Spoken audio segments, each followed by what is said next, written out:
Hai, sejak lama kita semua didikte untuk menjadi pribadi yang positif dalam segala aspek. Bahkan tak terhitung jumlah buku, blog, artikel, dan berita yang memberikan pujian atas kekuatan pemikiran positif. Namun, semakin kesini, makin banyak yang mempertanyakan manfaat menjadi positif. Apakah ini benar-benar sehebat yang selama ini orang-orang pikir? Kita terbiasa menganggap bahwa berpikir positif merupakan hal yang terbaik. Siapa sangka, ternyata terlalu positif malah merugikan bagi kesehatan mental. Sebagai akibatnya, dapat timbul penyangkalan, rasa mengecilkan, dan menghapuskan emosi-emosi manusiawi lainnya. Kalau hal ini dibiarkan terus-menerus, maka kita akan terkena penyakit mental yang dinamakan toxic positivity. Apa itu toxic positivity?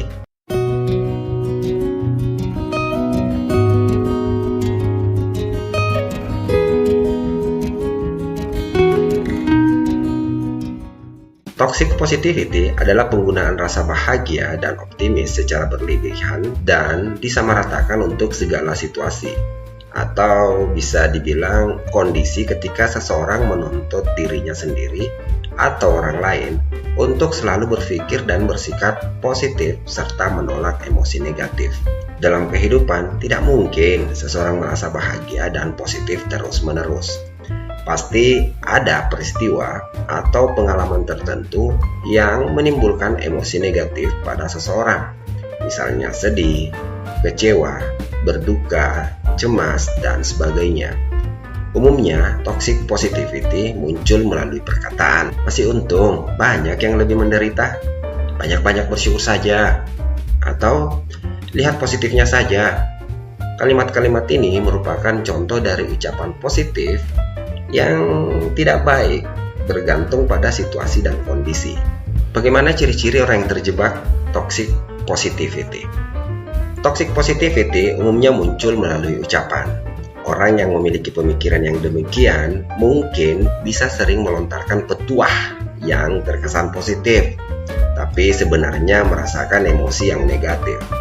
Selain itu, ada beberapa hal yang menandakan seseorang sedang terjebak di dalam toxic positivity. Di antaranya, menyembunyikan perasaan yang sebenarnya sedang dirasakan, lalu terkesan menghindari atau membiarkan masalah, merasa bersalah ketika merasakan atau mengungkapkan emosi negatif, mencoba memberikan semangat kepada orang lain, tapi sering disertai dengan pernyataan yang seolah meremehkan.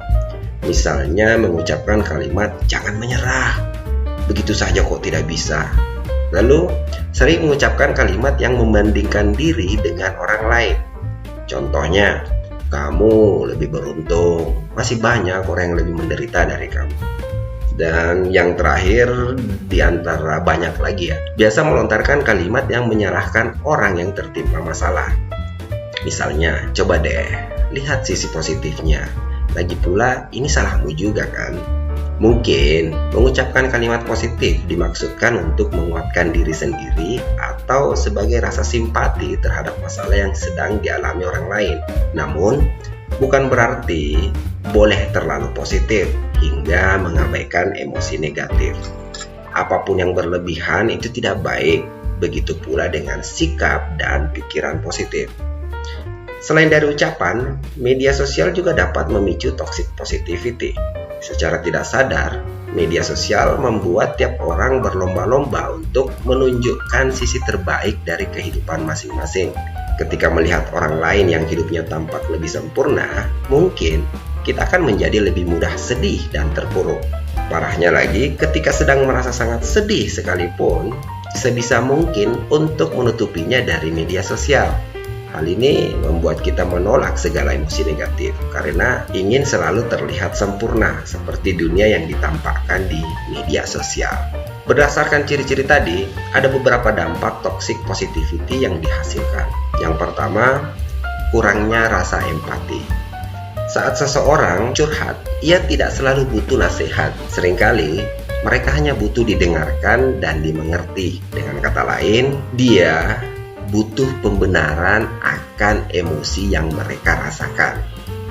Sementara, jika lawan bicaranya atau yang ditempati curhat terjangkit toxic positivity, justru tidak membenarkan adanya emosi negatif dari orang yang curhat ini, sehingga mungkin menimbulkan rasa malu jika merasakan emosi tersebut.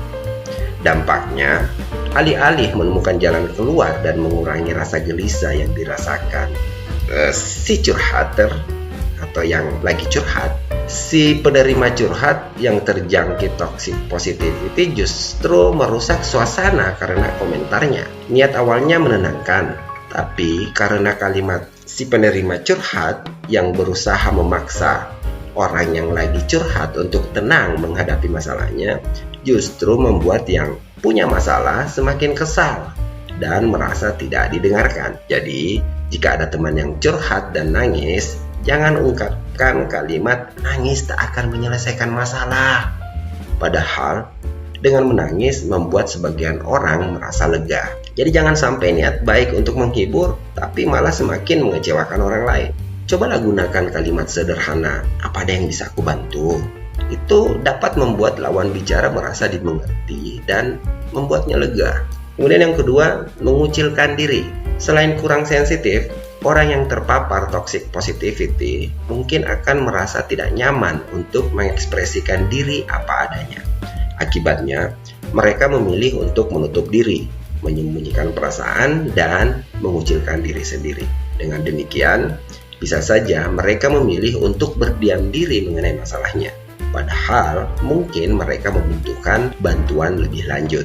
Yang ketiga, terobsesi membuat orang lain jadi orang yang positif dalam waktu singkat. Jadi seperti kasus-kasus sebelumnya, orang yang selalu berpikir positif cenderung menganggap motivasi sebagai sesuatu yang dapat ditempa. Padahal kenyataannya tidak selalu demikian. Pada kebanyakan kasus, tingkat kemauan seseorang itu bergantung pada kepribadian dan nilai inti. Inilah sebabnya mengapa dua orang akan bereaksi sangat berbeda terhadap pengalaman yang sama, bahkan dalam kasus yang ekstrim. Lalu yang terakhir, ekspektasi yang tidak realistis yang bisa menjadi bumerang bagi diri sendiri. Orang yang selalu berpikir positif akan memiliki ekspektasi yang tinggi akan sesuatu. Ekspektasi yang terlalu tinggi ini kemudian akan menjadikan dia orang yang ambisius, penuh rasa percaya diri. Dan inilah yang terkadang membuatnya gagal mencapai target, karena dia tidak terlalu peduli akan masalah-masalah kecil yang mungkin muncul pada saat dia berproses. Jadi, jika kita benar-benar menginginkan sesuatu, lebih baik kita berpikir bahwa kita nantinya akan kesulitan mendapatkannya daripada berasumsi bahwa kita sudah pasti akan mendapatkannya. Ini juga gunanya agar kita termotivasi untuk mempersiapkan segalanya untuk mengejarnya. Lalu bagaimana cara menghindari toxic positivity? Agar terhindar dari toxic positivity dan dampak buruknya yang baru saja kita bahas sebelumnya, serta tidak menjadi sumber toxic positivity bagi orang lain, kamu bisa mencoba beberapa tips berikut. Yang pertama, rasakan dan kelola emosi negatif. Emosi negatif yang sedang dirasakan bukanlah hal yang perlu disimpan atau disangkal. Perasaan dan emosi, baik yang negatif maupun positif, merupakan hal yang normal dirasakan oleh seseorang. Untuk itu, kamu boleh meluapkan atau mengungkapkan perasaanmu agar tidak menjadi toxic positivity. Cobalah bercerita dan ungkapkan keluh kesahmu pada seseorang yang kamu percaya dan bisa memahami perasaanmu. Bila kamu merasa tidak nyaman, kamu bisa menuliskannya dalam buku harian. Lalu yang kedua, coba berusaha untuk memahami, bukan menghakimi. Perasaan negatif yang kamu atau orang lain rasakan bisa muncul karena berbagai pencetus, mulai dari stres karena pekerjaan, masalah keluarga atau finansial, hingga gejala gangguan mental tertentu seperti gangguan mood. Oleh karena itu, cobalah untuk memahami perasaan tersebut dan temukan cara yang tepat untuk melepaskannya. Jika hal ini terjadi pada temanmu, biarkan ia meluapkan emosi yang sedang dirasakannya. Setiap orang tentu tidak mau dihakimi, apalagi hanya semata-mata karena ia jujur dengan perasaannya sendiri. Karena itu, daripada memberi komentar yang terkesan judgmental, cobalah untuk berempati. Yang ketiga, hindari membanding-bandingkan masalah. ini yang paling sering terjadi. Setiap orang memiliki tantangan dan masalahnya masing-masing. Apa yang kamu anggap mudah dan sulit itu tentunya berbeda dengan orang lain. Bisa saja kamu merasa hal tersebut mudah, padahal bagi orang lain itu sangat sulit. Begitupun sebaliknya. Maka dari itu, tidak adil rasanya jika kamu membandingkan masalah yang kamu alami dengan masalah orang lain.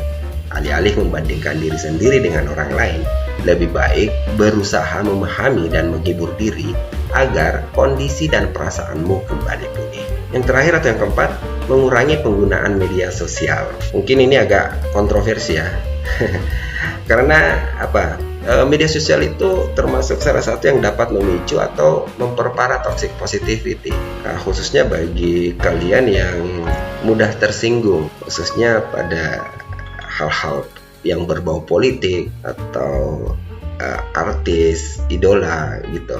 Jadi media sosial dapat memicu atau memperparah toxic positivity. Alangkah baiknya kamu coba kurangi deh penggunaannya. Kelola juga akun sosial mediamu, singkirkan orang-orang yang selalu membuat postingan kurang bermanfaat atau dapat memprovokasi emosimu. Daripada menghabiskan waktu untuk scrolling media sosial, lebih baik buatlah dirimu produktif dengan cara menyelesaikan pekerjaan-pekerjaan yang tertunda, mengasah kemampuan, atau melakukan me time. Bisa juga aktivitas lain yang membuat kamu merasa bahagia. Well, itulah beberapa cara bagaimana kita bisa terhindar dari toxic positivity ini. Jadi intinya kita tetap boleh kok berpikir positif, namun jangan terlalu berlebihan karena bisa berisiko terjangkit toxic positivity. Bahwa merasa tidak baik-baik saja itu manusiawi. Tidak perlu menyangkal kesedihan dan berpura-pura selalu bahagia. Ingat, berpura-pura bahagia itu melelahkan. Sekian dari saya. Assalamualaikum warahmatullahi wabarakatuh.